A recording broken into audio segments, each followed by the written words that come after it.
السلام علیکم ورحمۃ اللہ وبرکاتہ۔ ناظرین، جو آج ہندوستان کے حالات جو آپ بھی دیکھ رہے ہیں، ہم بھی دیکھ رہے ہیں، اور آج کل میڈیا کے تعلق سے بہت جلدی لوگوں تک پہنچ جاتے ہیں، اور اسی کے حوالے سے آج ہم اس موضوع کو لے کر کے آئے ہیں کہ حضور کی جو سیرت ہے اس پر ان لوگوں نے غور ہی نہیں کیا ہے، نہ انہوں نے کتابیں پڑھی ہے اسلام کے تعلق سے، انہوں نے قرآن شریف کو انہوں نے مطالعہ نہیں کیا ہے، اور ان لوگوں کو حضور کی سیرت پہ جو بھی کتابیں ہیں، بہت ساری کتابیں ہیں، مجھے جہاں تک یاد ہے حضرت کہ کیرل کے ایک سوامی، ہندوستان کی سرزمین پہ کیرل ایک راجیہ ہے، وہاں کے سوامی لکشمن پرساد، جنہوں نے ایک کتاب لکھی ہے عرب کا چاند، تو اس کتاب کو بھی کبھی آپ پڑھیں گے تو اس میں آپ کو حضور کی سیرت دیکھنے ملیں گی، آپ کو اخلاق دیکھنے ملیں گے۔ ایسے کئی بیانات ہیں اس چیز کے تعلق سے کہ بھئی ایک بڑھیا کچرا پھینکا کرتی تھی، ایسے بہت سی چیزیں حضور کے اخلاق سے اسلام پھیلا ہے، نہ تلوار کی زور پہ۔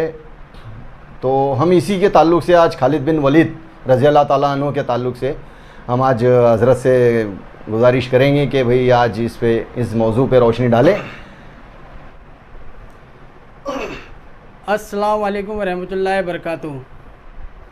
میرے پیارے ساتھیوں، دوستوں، عزیزوں، سی بی این نیوز صبح کی روشن کرنوں میں آپ کا میزبان مظہر شیخ چوتھی قسط میں آپ کا دل کی گہرائیوں سے استقبال کرتا ہوں۔ دوستو، آج کا جو موضوع ہے وہ ہے حضرت خالد بن ولید۔ یہ ایک صحابہ تھے، اور ان کا جو حضور سے رشتہ رہا ہے، حضور کے سب سے بڑے دشمن تھے، اور کس طرح حضور پاک سے صلی اللہ علیہ وسلم کے سب سے بڑے عاشق بنے۔ تو یہاں پر ہمارے ساتھ مفتی صاحب موجود ہیں، اور میں مفتی صاحب سے بولنا چاہوں گا کہ آپ اس جو حضرت خالد بن ولید ان کے بارے میں بتائیں، روشنی ڈالیں۔ تو آپ کے خدمت میں حاضر ہے مفتی ناظم احمد اشاعتی صاحب۔ الحمدللہ رب العالمین والصلاة والسلام علی سید الانبیاء والمرسلین۔ اعوذ باللہ من الشیطان الرجیم، بسم اللہ الرحمن الرحیم۔ ادفع باللتی ہی احسن فَإِذَا الَّذِي بَيْنَكَ وَبَيْنَهُ عَدَاوَةٌ كَأَنَّهُ وَلِيٌّ حَمِيمٌ۔ صدق اللہ العظیم۔ محترم ناظرین، ہمارے دوست اظہر بھائی، مظہر بھائی اور سید صادق علی صاحب، ہمارے دوست مظہر بھائی نے اور صادق بھائی نے جو سلسلہ شروع کیا ہے، جو عنوان چھیڑا ہے اخلاق رسول صلی اللہ علیہ وسلم، یہ بہت ہی اہم عنوان ہے۔ حضرت خالد بن ولید رضی اللہ عنہ،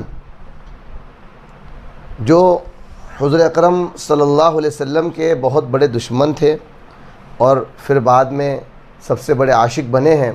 قرآن پاک کی آیت آپ کے سامنے تلاوت کی گئی ہے۔ اللہ تعالیٰ فرماتے ہیں، ان الذین قالوا ربنا اللہ ثم استقاموا، یقیناً وہ لوگ جو کہتے ہیں ہمارا رب اللہ ہے، پھر اس پہ جمے رہتے ہیں، تو ان پر فرشتے نازل ہوتے ہیں، دنیا میں بھی اور آخرت میں بھی، انہیں خوشخبری سناتے ہیں۔ اور آگے اللہ اس آیت میں بیان کر رہے ہیں، ومن احسن قولا ممن دعا الی اللہ وعمل صالحا۔ اس سے اچھی بات کیا ہوں گی کہ بندہ اللہ کی طرف دعوت دے، اللہ کی طرف بلائے، اور کہے کہ میں عام مسلمانوں میں سے ایک مسلمان ہوں۔ پھر اللہ فرماتے ادفع باللتی ہی احسن، کہ برائی کو بھلائی سے دفع کرو، برائی کو بھلائی سے دفع کرو۔ فَإِذَا الَّذِي بَيْنَكَ وَبَيْنَهُ عَدَاوَةٌ كَأَنَّهُ وَلِيٌّ حَمِيمٌ۔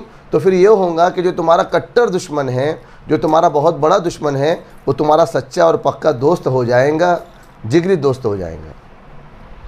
میرے بھائیوں اور عزیز ساتھیوں، حضرت خالد بن ولید سیف اللہ رضی اللہ عنہ، جن کے بارے میں کہا گیا سیف من سیوف اللہ، اللہ کی تلواروں میں سے ایک تلوار ہے جو اللہ نے دشمنوں پر سوتی ہے۔ تو یہ وہ شخص ہیں، غزوہ احد میں ان کا بہت بڑا ہاتھ رہا ہے، بلکہ غزوہ احد میں مسلمانوں کے ہاتھ میدان آ گیا تھا، مسلمان تو مال غنیمت سمیٹنے میں لگ گئے تھے اور جیت مسلمانوں کے نصیب میں آ گئی تھی، لیکن پوری جنگ کا پاسا پلٹنے والے یہ شخص ہے خالد بن ولید رضی اللہ عنہ۔ انشاءاللہ کبھی کسی موقع پہ اس عنوان سے بھی ہم جو ہے بیان ریکارڈ کروائیں گے، مگر یہ آج حالات چل رہے تھے اس لیے ہم نے جی ہاں نہیں ہاں موضوع کو بالکل چھیڑ دیے۔ ہاں۔ تو غزوہ احد جب مسلمان جیت ان کے نصیب ہو چکی تھی، لیکن ان کی وجہ سے، ان کی ہوشیاری، یہ جنگ کے بڑے ماہر تھے اور بڑی اللہ نے خودداد صلاحیت دی ہوئی تھی، تو پوری فوج کو جو ہے دوسری طرف سے لا کر جنگ کا پاسا انہوں نے پلٹا، یہاں تک کہ 70 صحابہ شہید ہوئے۔ ہمارے پیارے نبی حضرت محمد مصطفیٰ صلی اللہ علیہ وسلم کے چہیتے چچا سید الشہداء اسد اللہ الغالب سید الشہداء حضرت حمزہ رضی اللہ عنہ، ان کی جو ہے حضرت خالد کی جو ہے ان کی کارکردگی کی وجہ سے وہ شہید ہوئے، اور حضور پاک صلی اللہ علیہ وسلم جب ان کی لاش پر ان کا گزر ہوا حضرت حمزہ کی، تو دیکھ رہے کہ لاش کا مسلح کیا ہوا ہے، ناک کٹی ہوئی ہے، ہونٹ کٹے ہوئے ہے، اور کسی نے جو ہے عضو کا جو ہے ہار بنا کر گلے میں پہنا ہوا ہے، سینہ چیرا ہوا ہے۔ تو نبی پاک ان کو دیکھ کر رو رہے ہیں، چچا کی لاش کو دیکھ کے رو رہے ہیں اور کہہ رہے ہیں ہائے ہائے میرے چچا کی لاش جنگل میں پڑی ہوئی ہے، اس حال میں بے یار و مددگار اور پڑی ہوئی ہے اور کوئی اس پہ رونے والی نہیں۔ چچا جو حضور پاک صلی اللہ علیہ وسلم رو رہے ہیں، ہچکیاں لے کے رو رہے ہیں۔ تو 70 صحابہ شہید ہوئے۔ مدینے کا کوئی گھر ایسا نہیں تھا جس گھر میں کوہرام نہ مچا ہو، ماتم نہ منایا گیا ہو، ایک خالد بن ولید رضی اللہ عنہ کی وجہ سے، جب انہوں نے اسلام قبول نہیں کیا تھا۔ جب حضور پاک صلی اللہ علیہ وسلم عمرۃ القضاء کے لیے جب مکہ پہنچے، تو ان کو جب معلوم ہوا کہ نبی یہاں آ رہے مکہ میں، تو یہ مکہ چھوڑ کر چلے گئے، ملک شام چلے گئے کہ کہیں غلطی سے بھی جو ہے حضور پر میری نظر نہ پڑ جائے، مکہ چھوڑ کر باہر چلے گئے۔ جب مکہ حضور پاک صلی اللہ علیہ وسلم آئے تو دیکھا خالد نہیں ہے، تو انہوں نے ان کے بھائی ولید بن ولید کو بلایا، کہا کہ تمہارے بھائی کہاں ہے خالد؟ تو کہا کہ وہ تو آپ سے اتنی نفرت کرتے ہیں کہ ان کو معلوم ہوا کہ آپ آنے والے تو مکہ چھوڑ کے چلے گئے۔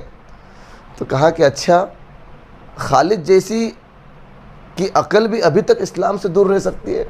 ہم تو اس کو بڑا عقل مند سمجھتے ہیں کہ ابھی تک خالد کی عقل اسلام سے دور رہ سکتی ہے۔ دیکھو دشمن کی تعریف کی ہے۔ تو انہوں نے خط لکھا، ان کے بھائی نے، ولید نے خط لکھا، کہا کہ بھائی تم کس چکر میں ہو، کس دنیا میں ہو، یہ تو نبی تمہاری تعریف کر رہے ہیں، تم کو عقل مند کہہ رہے ہیں، اور کہہ رہے ہیں کہ اگر خالد ہمارے پاس آئے تو ہم تو ان کو آگے آگے رکھیں، ان کی صلاحیت کو استعمال کریں۔ اللہ اکبر۔ جب ان کو خط لکھا، انہوں نے خط پڑھا تو یقین نہیں ہو رہا تھا۔ کہا کہ اچھا، ابھی آج کل ہوتا ہے نا صادق بھائی، اگر کوئی دشمن ہو اور کوئی کہے کہ صاحب وہ تو تمہارا نام لے، اچھا میرا نام؟ ارے نہیں، ہاں بھائی آپ کا نام لے رہے تھے، آپ کی ہو ہی نہیں سکتا، لوگ ایسا کہتے ہیں۔ تو ان کو یقین نہیں آ رہا تھا، کہا کہ ہاں بھائی آپ کا نام لیتے اور آپ کو عقل مند کہہ رہے تھے، اور کہہ رہے تھے اگر تم آؤ، خالد اگر آئے تو ہم تو ان کو آگے آگے رکھیں گے۔ تو ان کے دل میں داعیہ پیدا ہوا کہ مجھ کو تو پھر اس نبی سے ملاقات کرنا ضروری ہے۔ انہوں نے ارادہ کیا کہ مجھ کو مدینہ جانا ہے۔ حضور پاک صلی اللہ علیہ وسلم مدینہ پہنچ گئے تھے عمرہ کر کے، تو ارادہ کیا اب مدینہ پہنچ رہے، حضور پاک کو خبر پہنچ گئی کہ خالد آ رہے ہیں اور اچھے ارادے سے آ رہے ہیں۔ آپ نے صحابہ کو جمع کیا اور کہا کہ دیکھو میں جانتا ہوں کہ خالد کی وجہ سے ہر گھر میں ماتم منایا گیا ہے، کسی کا باپ شہید ہوا، کسی کا بیٹا شہید ہوا، کسی کا بھائی شہید ہوا، کسی کا دوست شہید ہوا، ایک خالد بن ولید کی وجہ سے۔ اب وہ مدینہ کا رخ کر رہا ہے اور اچھے ارادے سے آ رہا ہے، کوئی ایسی بات یا کوئی ایسا اشارہ جس سے غزوہ احد کی طرف اشارہ ہو وہ مت کرنا، بلکہ ان کو جو ہے مبارکبادی پیش کرنا، ان کو ویلکم پیش کرنا۔ میں مانوی الفاظ کہہ رہا ہوں حضور پاک صلی اللہ علیہ وسلم کے۔ اب صحابہ تو نبی کے غلام تھے اور آپ کے اشاروں پر جانیں نشاور کرنے والے تھے، اپنے جذبات، اپنی تمنائیں اور اپنے جو ہیں دل کی تمنائیں اور حسرات، وہ سب نبی کے الفاظ پہ قربان تھی، نبی کی تمناؤں پہ قربان تھی۔ تو حضرت خالد کہتے ہیں کہ جب مدینے کا رخ کر رہا تھا تو مجھ کو یہ پتہ تھا کہ شاید میں زندہ واپس آ سکوں، کیونکہ میری وجہ سے مدینے کے ہر گھر میں ماتم منایا گیا ہے، اور میں کبھی زندگی میں اتنا رسوا نہیں کیا گیا ہوں گا، اتنا ذلیل نہیں کیا گیا ہوں گا جتنا آج ذلیل کیا جاؤں گا۔ اور مجھے کبھی اتنا برا بھلا نہیں کہا گیا ہوں گا جتنا کہ آج کہا جائیں گا، اس لیے کہ یہ تو میرے پکے دشمن ہیں، میں ان کا دشمن ہوں۔ یہ سوچ کر وہ ذہنی اعتبار سے تیار مدینے کی طرف چل رہے ہیں، اور جب مدینے کے قریب پہنچے تو دیکھا کہ کچھ لوگ مدینے کے باہر کھڑے ہوئے ہیں، تو یہ سمجھ گئے کہ میرے قتل کی تیاری ہے، کہ مجھے دور سے دیکھ کے ہی یہ لوگ قتل کر دیں گے، میں نے کیا ہی ایسا ہوں، میں نے ان کے اتنے لوگوں کو میں نے شہید کیا ہوں، اور میں نے جو ہے ان پر اتنا ظلم کیا ہوں کہ مجھے یہ شاید ہی زندگی کا موقع دے۔ لیکن جب قریب پہنچے تو ان کے کانوں میں الفاظ پہنچے، کانوں میں الفاظ آئے، مرحبا یا خالد، مرحبا مرحبا یا خالد، انہیں ایک لیجیے ویلکم، خوش آمدید، ویلکم خالد، واہ واہ تمہارا آنا مبارک۔ یہ کہتے جب میں نے الفاظ سنے تو وہ تیر بھی کیا کام کرتا ہوں گا جو ان الفاظوں نے کام کیا، کان میں الفاظ گھستے تھے اور دل کو میرے جو ہے پارا پارا کر دیتے تھے، میرے دل کو ان الفاظوں نے ٹکڑے ٹکڑے کر دیا۔ یہ کون سے لوگ ہیں، کون سا دل سینے میں رکھتے ہیں، کیسے ان کے اخلاق ہیں، دشمن کو ویلکم کہہ رہے ہیں۔ یہ کہتے میں آگے بڑھا تو سارے صحابہ اکرام مسلمان منتظر، اور ویلکم مرحبا یا خالد، بہت اچھا کیا آپ آئے، بہت اچھا کیا آپ آئے، ویلکم مرحبا اہلاً و سہلاً۔ تو یہ کہہ رہے میرے لیے قدم اٹھانا مشکل تھا، میں کیسے قدم اٹھاتا کہ وہ میں کسی کے باپ کا قاتل، کسی کے میں بھائی کا قاتل، میں کسی کے دوست کا قاتل، کسی کو زخم پہنچائے، کسی کے دل کو ٹھیس پہنچی ہے، اور مجھ کو دشمن کو مرحبا کہہ رہے ہیں۔ وہ کہتے ہیں میری تمنا تھی کہ کاش آسمان مجھ کو اچک لیتا یا زمین پھٹ کے مجھ کو نگل لیتی، یا اس وقت میری روح میرے قبض ہو جائے اور میرا وقت آ جائے اور میں مر جاؤں۔ ایک ایک قدم چلنا دشوار تھا، میں کیسے چلوں، میں شرم کے مارے پسینہ پسینہ ہو رہا تھا۔ پھر جو ہے جیسے تیسے فرماتے ہیں میں نبی کے دربار میں پہنچا، حضور پاک صلی اللہ علیہ وسلم ہمارے ماں باپ آپ پر قربان، ہماری جانیں آپ پر قربان، اور آپ کی عزت اور آپ کی ناموس پر ہم سب اور ہماری جانیں آپ پر قربان ہو جائے۔ کیا اخلاق تھے نبی کے، اللہ اکبر۔ آپ یتیم تھے اور ایک چچا تھے جو آپ سے بے انتہا محبت کرتے تھے، آپ ان سے محبت کرتے تھے۔ چچا کے قاتل کو بھی نبی نے جو ہے اکرام سے بلایا ہے، محبت سے بلایا ہے۔ یہ مسجد نبی میں پہنچے، حضور پاک صلی اللہ علیہ وسلم صحابہ اکرام کے درمیان بیٹھے ہوئے تھے، جب دیکھا خالد آئے ہیں، نبی اٹھے ہیں اور اپنی چادر مبارک کو بچھا دیا، کہا خالد اس پر چلتے ہوئے آؤ۔ اللہ اکبر، دشمن سے کہہ رہے خالد چلتے ہوئے آؤ۔ اب حضرت خالد کہاں برداشت کر سکتے تھے، چادر کو اٹھایا اور سینے سے لگایا، سینے مبارک سے لگایا، اور گردن جھکاتے ہوئے روتے ہوئے نبی کے قدموں میں گر گئے۔ کہا نبی جی بس کیجئے، اب مجھ سے برداشت نہیں ہوتا۔ قرآن پاک ایسا ہی نہیں کہہ رہا ہے خذ العفو وامر بالعرف واعرض عن الجاہلین، کہ جو ہے معافی کو پکڑ لو، معافی کو پکڑ۔ دیکھو یہ جو لفظ ہے نا خود، مظہر بھائی، ایک عربی کا لفظ ہے جو ظاہری چیزوں کو پکڑنے کے لیے آتا ہے، ظاہری چیز، جیسے بھی میں نے کہا یہ قرآن پاک کو پکڑ لو، یہ مائک کو پکڑ لو، تو جو چیز نظر آتی ہے اس کو پکڑنے کے لیے خود کا لفظ استعمال ہوتا ہے۔ جو معنوی چیزیں ہوتی ہے اس کے لیے خود کا لفظ استعمال ہوتا ہے اختیار، بھی معافی کو اختیار کرو، ہے نا، اچھے اخلاق اختیار کرو۔ لیکن قرآن پاک کہہ رہا ہے خذ العفو، معافی کو پکڑ لو۔ تو کیا کہنا چاہ رہا ہے قرآن پاک؟ معافی کو اتنا ہائی لائٹ کیا، اتنا ہائی لائٹ کیا کہ ہر حال میں معاف کرنا سیکھو، ہر حال میں معاف کرنا سیکھو، ہر حال میں معاف کرنا سیکھو، اتنا اس کو ہائی لائٹ کیا، خذ العفو۔ پھر فرمایا وأمر بالعرف، بھلائی کا حکم کرو، وارث عن الجاہلین، جو نادان ہیں، جو جاہل ہیں، جو سمجھتے نہیں ہیں، ان سے اعراض کرو، چھوڑو ان کو، وہ خود سمجھ کے آئیں۔ ادفع باللتی ہی احسن، بھلائی کا سلوک کرو، برائی کو بھلائی سے دفع کرو، ظالم اور جو ہے کٹر دشمن خود تمہارے قدموں میں آ گریں گا۔ یہ نبی کے اخلاق ہے۔ تو یہ انہوں نے چادر مبارک کو سینے سے لگائی اور روتے ہوئے کہا، نبی کے قدموں میں گر گئے، کہا نبی بس کیجئے، اب میں برداشت نہیں کر سکتا۔ اب کہا کہ یہ تلوار میری لیجئے، اور اب میں نے اس تلوار کو اسلام کے خلاف بہت چلایا ہوں، اور آپ کے کئی ساتھیوں کو جو ہے میں نے اس تلوار سے شہید کیا ہوں۔ اب میری معافی یہ ہے، میری سزا یہ ہے، یہ تلوار میری لیجئے اور میری گردن آپ کے سامنے حاضر ہے، اور میرا سر تن سے جدا کر دیجئے۔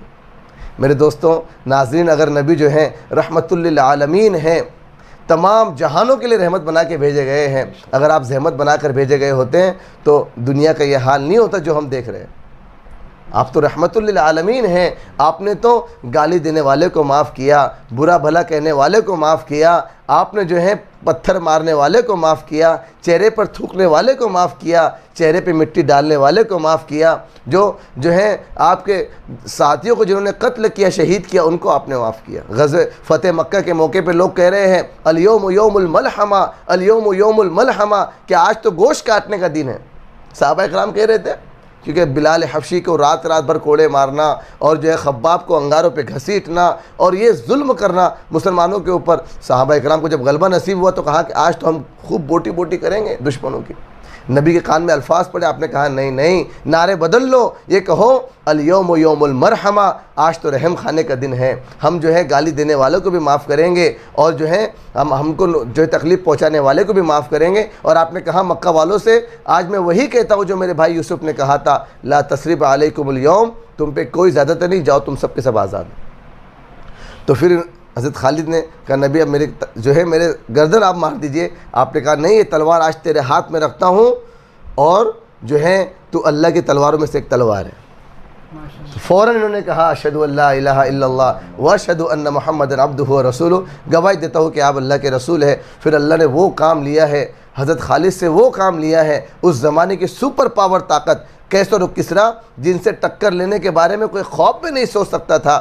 حضرت خالد رضی اللہ نے, اللہ رب العزت نے اس شمشیر کے ذریعے سے, شمشیر خدا کے ذریعے سے, سیف اللہ کے ذریعے سے ایمان کو, اسلام کو, امن اور شانتی کو, وہاں کی حکومتیں وہاں کی رعایا پہ ظلم کر رہی تھی, راجہ جو ہیں یہ پرجاؤں پر ظلم کر رہے تھے, اللہ رب العزت نے اسی شمشیر کے ذریعے سے, حضرت خالد بن ولید کے ذریعے سے ان کو گھٹنے جو ہے ٹکانے پہ مجبور کیا ہے, ناک و چنے چبوائے ہیں, اور اسلام کا انصاف پسند قانون اللہ نے وہاں پر نافذ کیا اسی خالد بن ولید کی وجہ سے. اور بڑی تاریخ ہے. اللہ تعالیٰ جو ہے بس میرے ناظرین سے درخواست ہے, اس وقت جو ہے ہمارے لیے یہی نصیحت اس آج کے واقعے کے ذریعے سے ہم دینا چاہتے ہیں کہ اگر کوئی تم سے برائی کا سلوک کر رہا ہے, آپ اچھائی سے جواب دو, نبی کے اخلاق بتاؤ.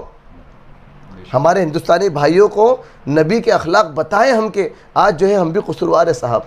جب نبی کی شان میں گستاخی ہو رہی نا, تو ہم بھی قصوروار کیسے ہیں کہ ہم نے نبی کے اخلاق تو بتائے ہی نہیں, نبی کی سنت زندہ کیے ہی نہیں ہم نے. اچھا حضرت, ہم لوگ جو ہے نا سنتے ہیں اور سن کر کے اس کان سے سن کر کے اس کان سے نکال دیتے ہیں اکثر کر کے. حضرت میں ابھی ایک آپ کو مطلب ایک بات بتانا چاہوں گا. میرا ایک جیسا ایک حادثہ ہوا تھا میرے ساتھ میں بھی, مگر وہ جب پتہ چلا کہ بھائی اس شخص کی طبیعت خراب ہے, تو مجھے اس وقت میں وہ ذہن میں آ گیا کہ آپ صلی اللہ علیہ وسلم پہ ایک بڑھیا کچرا پھینکا کرتی تھی. جی تو وہ میرے ذہن میں آیا کہ ہم نے عالم دین سے سنا ہے, ہمارے ماں باپ سے سنا ہے, ہمارے دوست احباب سے سنا ہے, مسجد میں بیان سنا ہے ہم نے, تو کچرا پھینکنے والے کی آپ عیادت کے لیے گئے کہ آج کچرا کیوں نہیں آیا ہے. تو مجھے بہت اچھی لگتی ہے وہ. آج بھی ان کا مکان موجود ہے, ہاں, جو حج عمرے کے لیے جاتے ہیں, دیکھتے تو ہیں. حضرت میں نے اس چیز کو عمل میں لانے کی کوشش کیا, اور وہ عمل اللہ نے کروایا مجھ سے, اور میں نے کوشش بھی کیا. مگر کیا رہتا ہے, ہم لوگوں کو پہل کرنا ضروری ہے اس کے لیے. تو میں جی ہاں, تو اسی کے تعلق سے یعنی معاف کرنا سیکھے اور نبی جی کے اخلاق کو زندگی میں لائے. اللہ تعالیٰ ہم سب کو نبی والے اخلاق نصیب فرمائے. نبی صلی اللہ علیہ وسلم کا سچا عاشق اور سچا محب اللہ تعالیٰ ہم سب کو بنانے کے فیصلے فرمائے. اللہ تعالیٰ جو ہے ہم سب کے حالات کو درست فرمائے. اور ہمارے ہندوستانی بھائیوں سے بھی درخواست کرتا ہوں کہ نبی کے اخلاق کو پڑھے, سیرت کو جانیں. ٹھیک ہے, آئیے صاحب تھوڑا اللہ کے دربار میں ہم لوگ دعائیہ کلمات کے ساتھ حاضر ہو جاتے ہیں. بہت سے ہمارے ناظرین نے اور بھائیوں نے دعا کی درخواست بھی کی ہے. اللہم صلی علی سیدنا محمد وعلی آل سیدنا محمد وبارک وسلم. اے اللہ ہمارے گناہوں کو معاف فرما, اے اللہ ہمارے خطا سے درگزر فرما. اے اللہ, اے رب کریم, جتنے لوگ بیمار ہیں, جن لوگوں نے دعاؤں کے لیے کہا ہے, ہر ایک کو شفا کلیہ عطا فرما. اے اللہ, بہت سے لوگ نکاح کو لے کر, بچوں کے نکاح کو لے کر پریشان ہیں, تمام بے نکاح بچے اور بچیوں کے نکاحوں کے انتظامات فرما. اے اللہ, بہت سے مقروض ہیں, تمام مقروضین کے قرضوں کی ادائیگی کی غیب سے شکل صورتیں پیدا فرما. اے اللہ, بہت سے بے گھر ہیں, ذاتی گھر عطا فرما. اے اللہ, بہت سے بے روزگار ہیں, انہیں حلال پاکیزہ وسیع روزی عطا فرما. اے اللہ, گندی اور ناپاک روزی سے ہم سب کی حفاظت فرما. اے رب کریم, اے اللہ, پورے عالم کے اے اللہ جو حالات کو امن و امان قائم فرما۔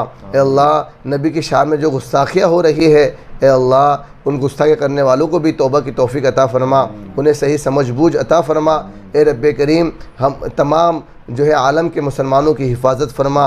اے رب کریم ہماری دعاؤں پہ جتنے حضرات آمین کہہ رہے ہیں ہر ایک کی جائز تمناؤں کو پورا فرما، ہر ایک کی پریشانیوں کو اللہ تو دور فرما۔ ربنا آتنا فی الدنیا حسنہ وفی الآخرۃ حسنۃ وقنا عذاب النار، وصلی اللہ علی النبی الکریم محمد وعلی آلہ واصحابہ اجمعین، آمین برحمتک یا۔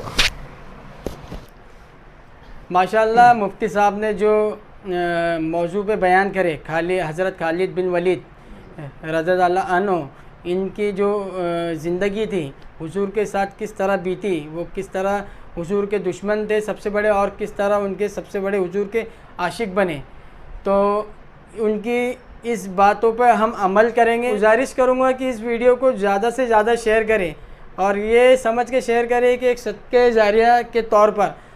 تو میں الوداع لیتا ہوں، آپ کا میزبان مظہر شیخ، کیمرہ مین اظہر شیخ کے ساتھ دیکھتے رہیے CBN نیوز 18 میں صبح کی روشن کرنیں۔ آداب۔